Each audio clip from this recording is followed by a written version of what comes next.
Hey everyone, Stella here with Remax Niagara. So guys, you've likely seen headlines about the number of foreclosures climbing in today's housing market. And that may leave you with a few questions, especially if you are thinking about buying a house. Well, understanding what they really mean is super critical if you want to know the truth about what's happening today. So according to a recent report from ATTOM, A-T-T-O-M, a property data provider, foreclosure filings are up 6% compared to the previous quarter and 22% since 1 year ago. So as media headlines call attention to this increase, reporting on just that number could actually generate worry and may even make you think twice about buying a home for fear that prices could crash. The reality is, while it is increasing, the data shows a foreclosure crisis is not where the market is headed. So let's look at the latest information with context so we can see how this compares to previous years. So in recent years, the number of foreclosures has been down to record lows.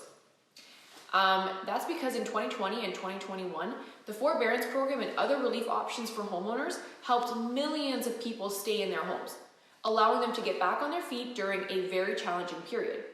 And with home values rising at the same time, many homeowners who may have found themselves maybe facing foreclosure under other circumstances were able to leverage their equity and sell their houses rather than face foreclosure. So moving forward, equity will continue being a factor that can help people from going into foreclosure. So as the government's moratorium came to an end, there was an expected rise in foreclosures.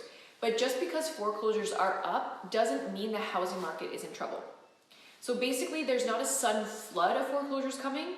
Instead, some of the increase is due to the delayed activity explained previously, while more is from economic conditions. So as Rob Barber, CEO of ATTOM, explains, this unfortunate trend can be attributed to a variety of factors such as rising unemployment rates, foreclosure filings making their way through the pipeline after 2 years of government intervention, and other ongoing economic challenges. However, with many homeowners still having significant home equity, that may help in keeping increased levels of foreclosure activity at bay.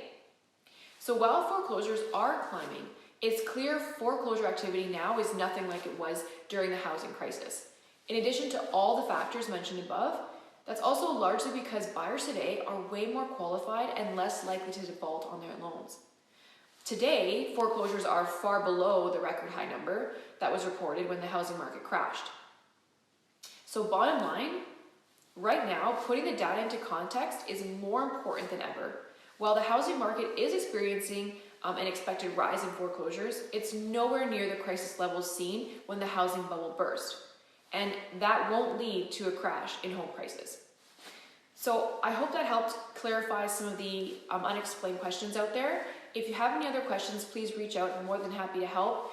Call, email, text, DM anytime. And thank you guys again for watching.